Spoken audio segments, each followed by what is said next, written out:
Proverbs, chapter 29. New King James Version. Happy is he who keeps the law. He who is often rebuked, and hardens his neck, will suddenly be destroyed, and that without remedy. When the righteous are in authority, the people rejoice. But when a wicked man rules, the people groan. Whoever loves wisdom makes his father rejoice, but a companion of harlots wastes his wealth. The king establishes the land by justice, but he who receives bribes overthrows it. A man who flatters his neighbor spreads a net for his feet. By transgression an evil man is snared, but the righteous sings and rejoices. The righteous considers the cause of the poor, but the wicked does not understand such knowledge. Scoffers set a city aflame, but wise men turn away wrath.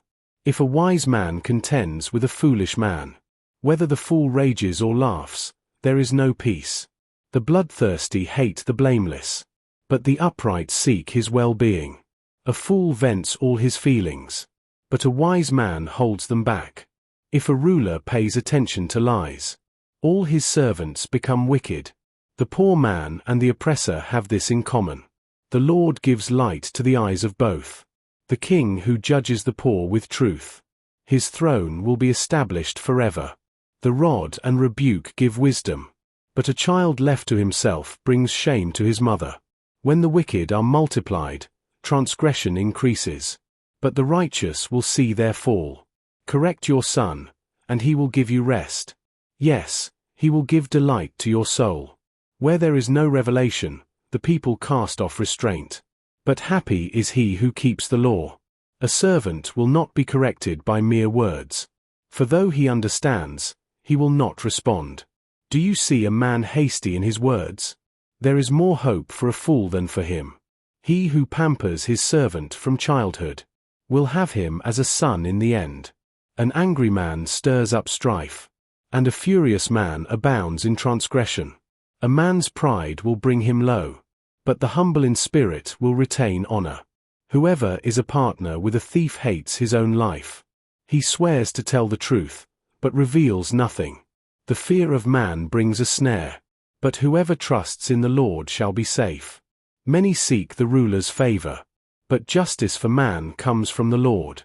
An unjust man is an abomination to the righteous, and he who is upright in the way is an abomination to the wicked. Psalm, from chapter 141 to chapter 145. Prayer for safekeeping from wickedness. A psalm of David. Lord, I cry out to you. Make haste to me. Give ear to my voice when I cry out to you. Let my prayer be set before you as incense, the lifting up of my hands as the evening sacrifice. Set a guard, O Lord, over my mouth. Keep watch over the door of my lips. Do not incline my heart to any evil thing, to practice wicked works, with men who work iniquity, and do not let me eat of their delicacies. Let the righteous strike me. It shall be a kindness. And let him rebuke me. It shall be as excellent oil. Let my head not refuse it. For still my prayer is against the deeds of the wicked.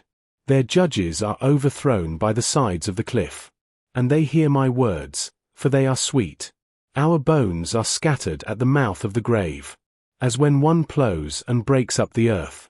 But my eyes are upon you, O God the Lord. In you I take refuge. Do not leave my soul destitute. Keep me from the snares they have laid for me, and from the traps of the workers of iniquity. Let the wicked fall into their own nets, while I escape safely. A plea for relief from persecutors. A contemplation of David. A prayer when he was in the cave. I cry out to the Lord with my voice. With my voice to the Lord I make my supplication. I pour out my complaint before him. I declare before him my trouble.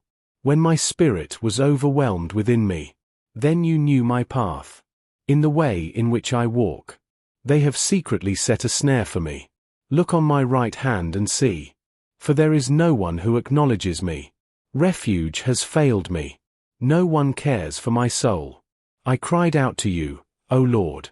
I said, you are my refuge, my portion in the land of the living. Attend to my cry. for I am brought very low. Deliver me from my persecutors, for they are stronger than I. Bring my soul out of prison, that I may praise your name. The righteous shall surround me, for you shall deal bountifully with me. An earnest appeal for guidance and deliverance. A psalm of David. Hear my prayer, O Lord. Give ear to my supplications. In your faithfulness answer me, and in your righteousness. Do not enter into judgment with your servant, for in your sight no one living is righteous. For the enemy has persecuted my soul. He has crushed my life to the ground. He has made me dwell in darkness, like those who have long been dead. Therefore my spirit is overwhelmed within me. My heart within me is distressed. I remember the days of old. I meditate on all your works. I muse on the work of your hands. I spread out my hands to you. My soul longs for you like a thirsty land. Selah. Answer me speedily, O Lord. My spirit fails. Do not hide your face from me, lest I be like those who go down into the pit. Cause me to hear your loving kindness in the morning, for in you do I trust. Cause me to know the way in which I should walk, for I lift up my soul to you. Deliver me, O Lord, from my enemies. In you I take shelter. Teach me to do your will, for you are my God. Your spirit is good.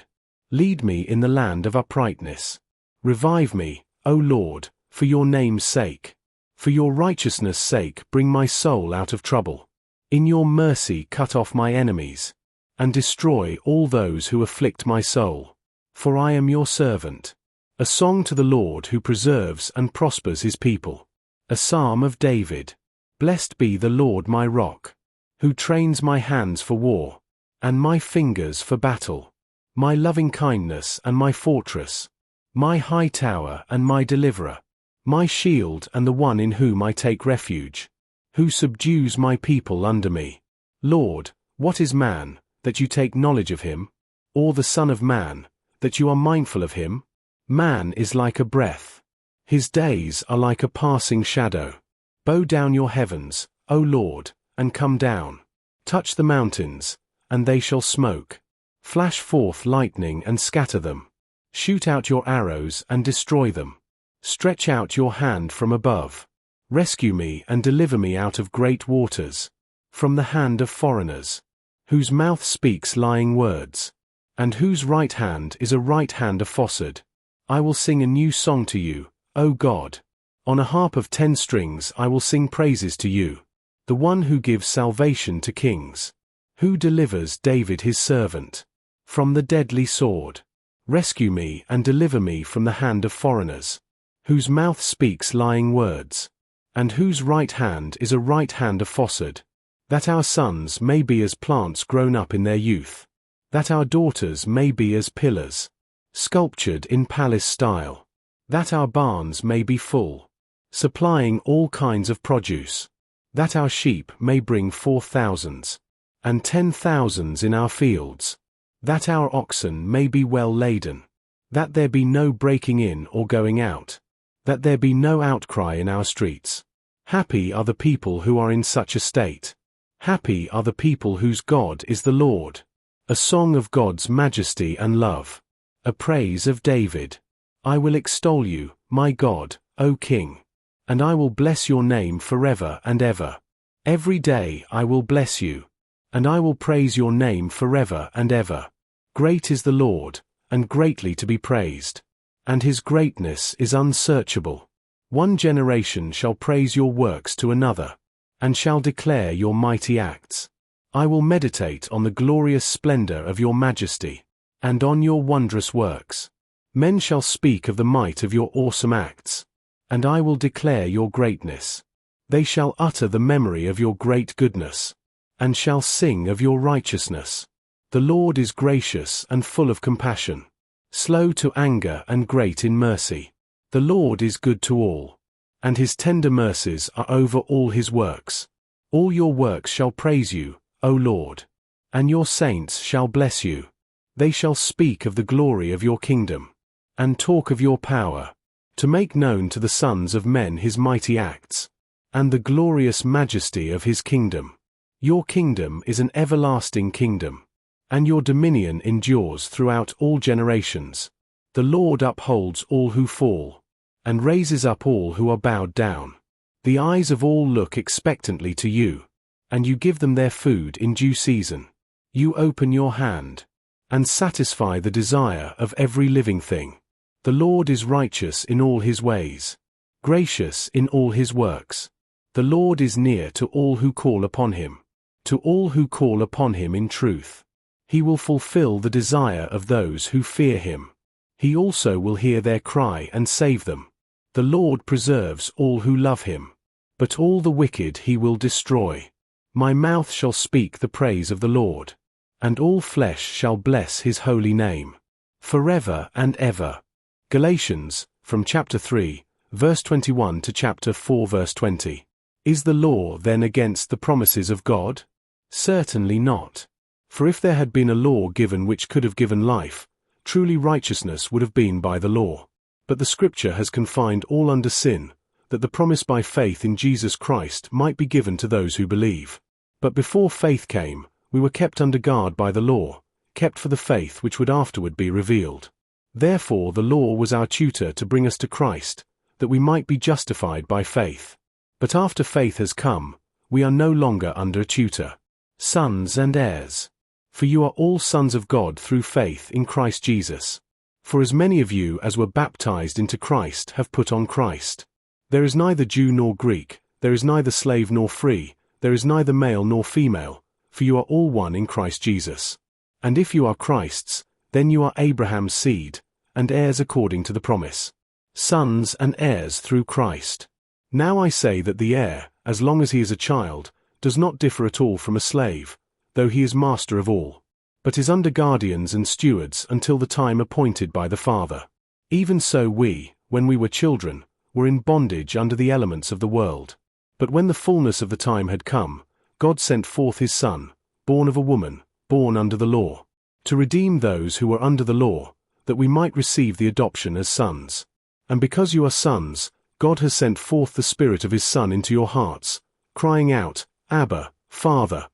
Therefore you are no longer a slave but a son, and if a son, then an heir of God through Christ. Fears for the church. But then, indeed, when you did not know God, you served those which by nature are not gods. But now after you have known God, or rather are known by God, how is it that you turn again to the weak and beggarly elements, to which you desire again to be in bondage? You observe days and months and seasons and years. I am afraid for you, lest I have labored for you in vain. Brethren, I urge you to become like me, for I became like you. You have not injured me at all. You know that because of physical infirmity I preached the gospel to you at the first. And my trial which was in my flesh you did not despise or reject, but you received me as an angel of God, even as Christ Jesus. What then was the blessing you enjoyed? For I bear you witness that, if possible, you would have plucked out your own eyes and given them to me. Have I therefore become your enemy because I tell you the truth? They zealously court you, but for no good. Yes, they want to exclude you, that you may be zealous for them. But it is good to be zealous in a good thing always, and not only when I am present with you. My little children, for whom I labor in birth again until Christ is formed in you. I would like to be present with you now and to change my tone, for I have doubts about you. Lamentations chapter 1 and chapter 2. Jerusalem in affliction. How lonely sits the city. That was full of people. How like a widow is she, who was great among the nations. The princess among the provinces has become a slave. She weeps bitterly in the night. Her tears are on her cheeks. Among all her lovers, she has none to comfort her. All her friends have dealt treacherously with her. They have become her enemies. Judah has gone into captivity, under affliction and hard servitude. She dwells among the nations. She finds no rest. All her persecutors overtake her in dire straits. The roads to Zion mourn, because no one comes to the set feasts. All her gates are desolate. Her priests sigh. Her virgins are afflicted, and she is in bitterness. Her adversaries have become the master. Her enemies prosper. for the Lord has afflicted her. Because of the multitude of her transgressions, her children have gone into captivity before the enemy, and from the daughter of Zion. All her splendor has departed. Her princes have become like deer, that find no pasture, that flee without strength, before the pursuer. In the days of her affliction and roaming, Jerusalem remembers all her pleasant things that she had in the days of old, when her people fell into the hand of the enemy, with no one to help her. The adversaries saw her, and mocked at her downfall. Jerusalem has sinned gravely, therefore she has become vile. All who honored her despise her, because they have seen her nakedness. Yes, she sighs and turns away. Her uncleanness is in her skirts. She did not consider her destiny. Therefore her collapse was awesome. She had no comforter. O Lord, behold my affliction. For the enemy is exalted. The adversary has spread his hand over all her pleasant things. For she has seen the nations enter her sanctuary, those whom you commanded not to enter your assembly. All her people sigh. They seek bread. They have given their valuables for food to restore life. See, O Lord, and consider, for I am scorned. Is it nothing to you, all you who pass by? Behold and see, if there is any sorrow like my sorrow, which has been brought on me, which the Lord has inflicted, in the day of his fierce anger. From above he has sent fire into my bones, and it overpowered them. He has spread a net for my feet, and turned me back. He has made me desolate, and faint all the day. The yoke of my transgressions was bound. They were woven together by his hands, and thrust upon my neck. He made my strength fail. The Lord delivered me into the hands of those whom I am not able to withstand. The Lord has trampled underfoot all my mighty men in my midst. He has called an assembly against me, to crush my young men. The Lord trampled as in a winepress the virgin daughter of Judah. For these things I weep. My eye overflows with water, because the Comforter, who should restore my life, is far from me. My children are desolate, because the enemy prevailed. Zion spreads out her hands, but no one comforts her. The Lord has commanded concerning Jacob, that those around him become his adversaries. Jerusalem has become an unclean thing among them. The Lord is righteous, for I rebelled against his commandment. Hear now, all peoples, and behold my sorrow. My virgins and my young men have gone into captivity. I called for my lovers, but they deceived me. My priests and my elders breathed their last in the city, while they sought food, to restore their life. See, O Lord, that I am in distress. My soul is troubled. My heart is overturned within me, for I have been very rebellious. Outside the sword bereaves. At home it is like death. They have heard that I sigh, but no one comforts me. All my enemies have heard of my trouble. They are glad that you have done it. Bring on the day you have announced, that they may become like me. Let all their wickedness come before you, and do to them as you have done to me. For all my transgressions, for my sighs are many, and my heart is faint. God's anger with Jerusalem. How the Lord has covered the daughter of Zion with a cloud in his anger. He cast down from heaven to the earth the beauty of Israel, and did not remember his footstool. In the day of his anger, the Lord has swallowed up and has not pitied all the dwelling places of Jacob. He has thrown down in his wrath the strongholds of the daughter of Judah. He has brought them down to the ground. He has profaned the kingdom and its princes. He has cut off in fierce anger every horn of Israel. He has drawn back his right hand from before the enemy. He has blazed against Jacob like a flaming fire, devouring all around. Standing like an enemy, he has bent his bow. With his right hand, like an adversary, he has slain all who were pleasing to his eye. On the tent of the daughter of Zion, he has poured out his fury like fire. The Lord was like an enemy. He has swallowed up Israel. He has swallowed up all her palaces. He has destroyed her strongholds, and has increased mourning and lamentation. In the daughter of Judah, he has done violence to his tabernacle, as if it were a garden.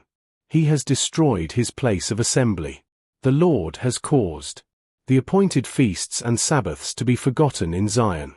In his burning indignation he has spurned the king and the priest. The Lord has spurned his altar. He has abandoned his sanctuary. He has given up the walls of her palaces into the hand of the enemy. They have made a noise in the house of the Lord, as on the day of a set feast. The Lord has purposed to destroy the wall of the daughter of Zion. He has stretched out a line. He has not withdrawn his hand from destroying. Therefore he has caused the rampart and wall to lament. They languished together. Her gates have sunk into the ground. He has destroyed and broken her bars. Her king and her princes are among the nations. The law is no more, and her prophets find no vision from the Lord. The elders of the daughter of Zion sit on the ground and keep silence. They throw dust on their heads, and gird themselves with sackcloth. The virgins of Jerusalem bow their heads to the ground. My eyes fail with tears. My heart is troubled. My bile is poured on the ground, because of the destruction of the daughter of my people, because the children and the infants faint in the streets of the city. They say to their mothers, "Where is grain and wine?" As they swoon like the wounded, in the streets of the city, as their life is poured out, in their mother's bosom. How shall I console you? To what shall I liken you, O daughter of Jerusalem? What shall I compare with you, that I may comfort you, O virgin daughter of Zion? For your ruin is spread wide as the sea. Who can heal you? Your prophets have seen for you false and deceptive visions. They have not uncovered your iniquity, to bring back your captives, but have envisioned for you false prophecies and delusions. All who pass by clap their hands at you. They hiss and shake their heads. At the daughter of Jerusalem. Is this the city that is called the perfection of beauty, the joy of the whole earth? All your enemies have opened their mouth against you. They hiss and gnash their teeth. They say, "We have swallowed her up. Surely this is the day we have waited for. We have found it. We have seen it." The Lord has done what he purposed. He has fulfilled his word, which he commanded in days of old. He has thrown down and has not pitied, and he has caused an enemy to rejoice over you. He has exalted the horn of your adversaries. Their heart cried out to the Lord, O wall of the daughter of Zion. Let tears run down like a river day and night. Give yourself no relief. Give your eyes no rest. Arise, cry out in the night. At the beginning of the watches, pour out your heart like water before the face of the Lord. Lift your hands toward him, for the life of your young children, who faint from hunger at the head of every street. See, O Lord, and consider, to whom have you done this? Should the women eat their offspring, the children they have cuddled? Should the priest and prophet be slain in the sanctuary of the Lord? Young and old lie on the ground in the streets. My virgins and my young men have fallen by the sword. You have slain them in the day of your anger. You have slaughtered and not pitied. You have invited as to a feast day the terrors that surround me. In the day of the Lord's anger, there was no refugee or survivor. Those whom I have borne and brought up, my enemies have destroyed. Psalm, chapter 145. A song of God's majesty and love. A praise of David. I will extol you, my God, O King, and I will bless your name forever and ever. Every day I will bless you, and I will praise your name forever and ever. Great is the Lord, and greatly to be praised, and his greatness is unsearchable. One generation shall praise your works to another, and shall declare your mighty acts. I will meditate on the glorious splendor of your majesty, and on your wondrous works. Men shall speak of the might of your awesome acts, and I will declare your greatness. They shall utter the memory of your great goodness, and shall sing of your righteousness. The Lord is gracious and full of compassion, slow to anger and great in mercy. The Lord is good to all, and his tender mercies are over all his works. All your works shall praise you, O Lord, and your saints shall bless you. They shall speak of the glory of your kingdom, and talk of your power, to make known to the sons of men his mighty acts, and the glorious majesty of his kingdom. Your kingdom is an everlasting kingdom, and your dominion endures throughout all generations. The Lord upholds all who fall, and raises up all who are bowed down. The eyes of all look expectantly to you, and you give them their food in due season. You open your hand, and satisfy the desire of every living thing. The Lord is righteous in all his ways, gracious in all his works. The Lord is near to all who call upon him, to all who call upon him in truth. He will fulfill the desire of those who fear him. He also will hear their cry and save them. The Lord preserves all who love him, but all the wicked he will destroy. My mouth shall speak the praise of the Lord, and all flesh shall bless his holy name, forever and ever.